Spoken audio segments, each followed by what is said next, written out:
Can I ask you? Sure. Yeah? Yeah. Okay. So he occupied our parts, big parts of Ukraine, part of East and Crimea.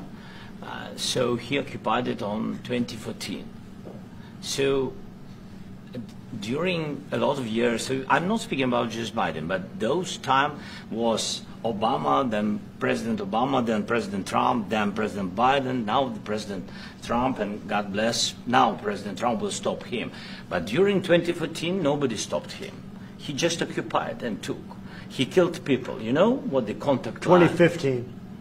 2014. 2014 is Well, 2014. Yeah. So I was, he killed, I was not here. Yeah, but, That's exactly right. Yes, but during 2014 till 2022, yeah, the situation the same. The people have been dying on the contact line. Nobody stopped him. You know that we had conversations with him, a lot of conversation, my bilateral conversation, and we signed with him, me, like a new president.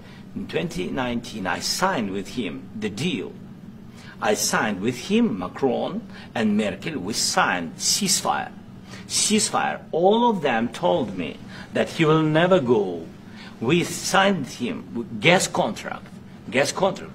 Yes, but after that, he broken this ceasefire. He killed our people and he didn't exchange prisoners. We signed the exchange of prisoners, but he didn't do it. What kind of diplomacy, JD, you are speaking about? What do you mean? I'm talking about the kind of diplomacy that's going to end the destruction of your country. Yes, but if you are not Mr. President, with respect, I think it's disrespectful for you to come to the Oval Office and try to litigate this in front of the American media. Right now, you guys are going around and forcing conscripts to the front lines because you have manpower problems. You should be thanking the President for trying to bring an end to this conflict. Have you ever been to Ukraine that you say what problems we have?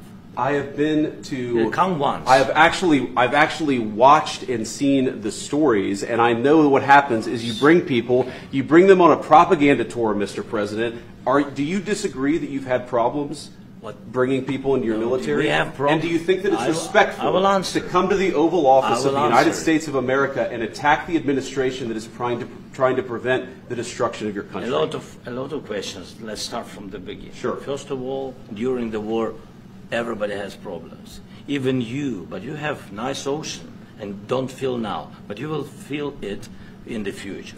God bless. You don't know that. God bless. You God bless. You will not have a war. Don't tell us what we're going to feel. We're trying to solve a problem. Don't tell us what we're going to feel. I'm not telling you. Because you're in no position to dictate that. Remember this. I'm not you're in no position to dictate what we're going to feel. We're going to feel very good. You will feel influence. We're going to feel very good and very strong. You will feel influence. You're right now not in a very good position.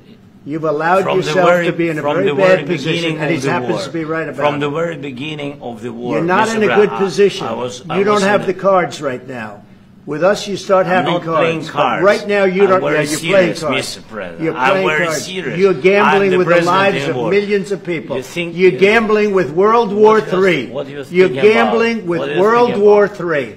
And what you're doing is very disrespectful to the country, this country. It's back to you. Far more than a lot of people said they should have. Have you said thank you once? A lot of times. No, in this entire meeting, you said thank you. Even today. You went to Pennsylvania and campaigned for the opposition in October. Offer some words of appreciation for the United States of America and the President who's trying to save your country. Please, you think that if you will speak very loudly about the war, you He's not speaking loudly. He's not speaking loudly. Your country is in big trouble. Can I Wait a answer? minute. No. You've done a lot of talking. Your country is in big trouble. I know. You're not winning. I know. You're not winning this. You have a damn good chance of coming out okay because of us. Mr. President, we are staying in our country, staying strong from the very beginning of the war. We've been alone, and we are thankful. I said thanks you haven't in been this alone. cabinet, you and haven't not been only alone. in this cabinet. We gave you, through this stupid president, $350 billion.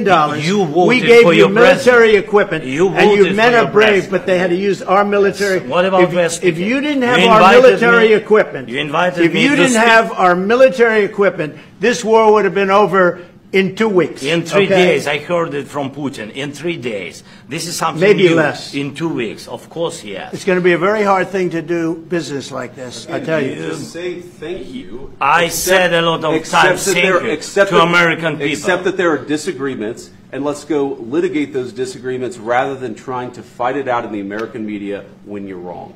We know that you're wrong. But you see, I think it's good for the American people to see what's going on out here. I think it's very important. That's why I kept this going so long. You have to be thankful. You don't have the cards. Thankful. You're buried there. Your people are dying. You're again, running low on soldiers. Listen, please, you're running Mr. low on President. soldiers. It would be a damn good thing. Mr. And then you tell us, I don't want a ceasefire. I don't want a ceasefire. I want to go, and I want this. Look, if you could get a ceasefire right now, I tell you, you take it so the bullets stop flying and your men stop getting killed. Of course we want to stop the war. But you're saying you don't want a ceasefire. But I said to you, I want a ceasefire. With guarantees. Because you'll get a ceasefire faster than an agreement. Ask our people about ceasefire, what they think. That wasn't it doesn't with matter me. for you what that wasn't what with me.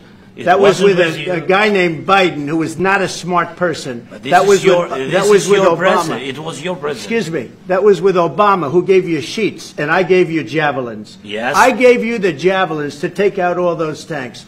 Obama gave you sheets. In fact, the statement is Obama gave sheets and Trump gave javelins.